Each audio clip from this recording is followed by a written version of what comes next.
100 tiles round 24.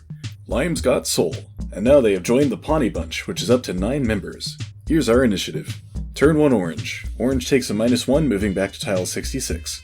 This tile causes both the player who activated and the player who defined the effect to become immortal. Orange and blue are now unkillable, which means we'll have to find other ways to subdue them. Turn 2 purple. Purple's -I was fate shifted to 3/2 plus j/2. That is hard to say. Because math is weird and purple still has their imagination power, this actually gives them a range of 4 tiles to choose from, but all of them are blank so it doesn't really matter. Still, purple chooses tile 50 because it's a nice round number. Dinner. Blaster. Everyone gets a burger. They'll subtract 1 from their movement while they take time to digest next turn. Ah, such a classic. Purple, you are the reason I get up in the morning. Turn 3 black. It's time to activate Rage, which increases my roll of 3 to 5. This puts me on tile 24, which, thanks to green's shenanigans last turn, now reads trigger any tile. How nice of you to put this within my reach. Or to be more accurate, to put me within reach of it. I choose one of my hidden tiles, tile 43. Identity Crisis. The Game Master makes a new class, then swap your class with an unclaimed class of your choice. I originally made this during round 17, back when Paladin was still an unclaimed class, but now it's going to allow me to give Lime a class, while simultaneously getting rid of my Indomitable trait and allowing me to do more things in a single turn. And I'm gonna need that. Here's the new class, Fighter. Second Wind allows me to brush off effects for a turn, and Action Surge lets me activate more tile effects. Barbarian goes back to the pool of unclaimed classes, and Lime immediately takes it. Here's my axe. It's only gently used. I'm gonna keep this helmet though, it's grown on me. Oh, look at that, it's the end of my turn. And now I have this handy ability I can use. Action Surge. I trigger the tile I'm currently on, which happens to be Trigger Any Tile. Funny how things worked out. I choose Alpha Tile 23. For the greater good. All mentions of numbers which are currently replaced with other numbers revert to their original number, and the numbers on the dice may no longer be modified. Nothing personal, Green, I just prefer my numbers to be, well, numbers. This also has a couple of bonus effects. Tiles of band colors become my color. There's currently only one like that though, tile 1. The other bonus effect is that I can move backwards 2 spaces, which I will gladly take. This puts me on tile 17, immediately cause target trigger effect to trigger. I choose Unstable's effect that lets the triggering player be sent to a tile of the same color. Look at all these wonderful green tiles to choose from. So much potential. But I have an agenda here. I choose tile 2, the one that kills a player. Time to put this shiny new longsword to use.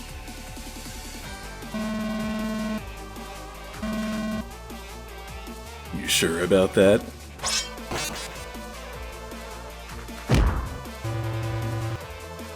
If it was that easy, it wouldn't be very fun now, would it? Pink has dead. Oh, and because I landed on a green tile, and green tiles are still considered blank, I get to define an effect for it. Now I can already hear you saying, wait, no you can't. You're still under the effects of Rage, which says you can't define tile effects this turn. Well, that's where my other ability comes in, Second Wind. I choose to negate the effect that prevents me from defining tile effects. So I place this effect. Being unstable now has the following effect. When landing on a tile, you move one tile either forward or backward, and land on that tile instead. Unstable's effect can no longer be changed. There we go. I think that wraps up my turn. Let's keep this game running smoothly and fairly. Turn 4 Red. Red moves forward 3 and incites a multiversal riot. All players within 10 tiles in any universe have a 1d6 penalty to their next movement roll. There are 2 players affected by this, Lime and Purple. Lime takes 6 damage, Purple takes 3 damage. Red's Homunculus moves forward 2 to tile 47.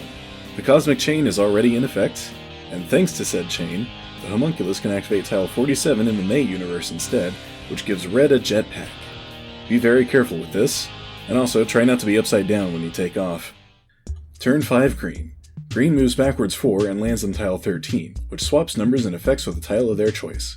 Green chooses tile 73 in Alpha, which is blank. Now that tile has this effect, and tile 13 here is actually blank.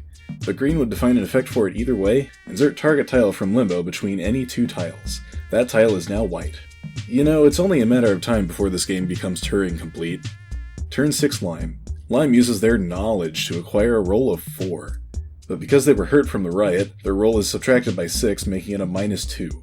Lime moves backwards to 58. Now I'm sorry to break it to you, Purple, but because Lime is now Indomitable and was already affected by a tile this round, they don't grow a tail. Evolution will have to wait.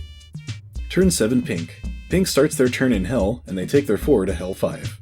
Nothing else happens. Turn 8 Blue. Blue was hoping to get a -I, but actually got a 5 thanks to my handiwork. This puts them on tile 68. Teamwork makes the dream work. You and the player who defined this tile are now on a team. If one of you wins 100 tiles, your teammates also win 100 tiles. So Blue has realized it's going to take a team effort to win this game. It's about time. I never said there could only be one winner. And it's not like it's going to be easy, not as long as Green and I exist. Turn 9 Yellow.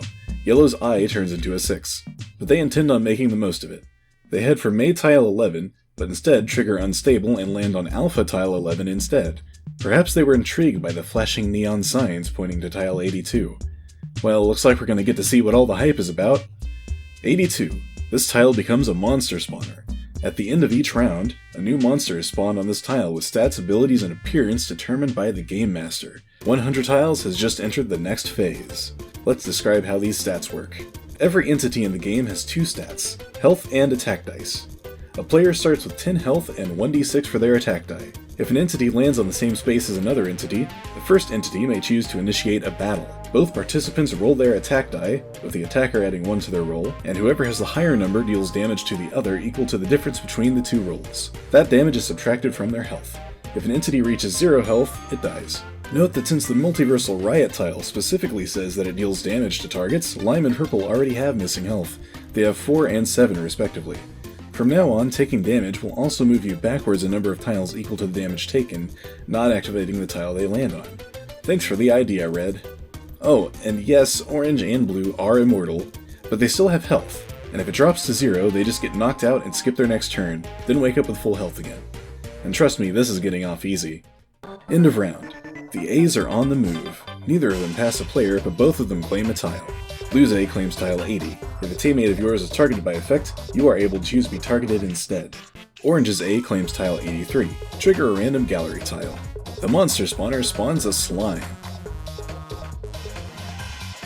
The slime starts to move, but notices Yellow is on its tile already and attacks. Yellow takes 2 damage and falls back 2 tiles. That's it for this round. If you want to get to tile 100, you'd best be prepared for a fight. Oh yeah, and feel free to attack other players too. I sure do love animating fight scenes, and I'm only being half sarcastic. Anyway, do the YouTube stuff, and I'll see you in round 25 where things get real. Good luck, players.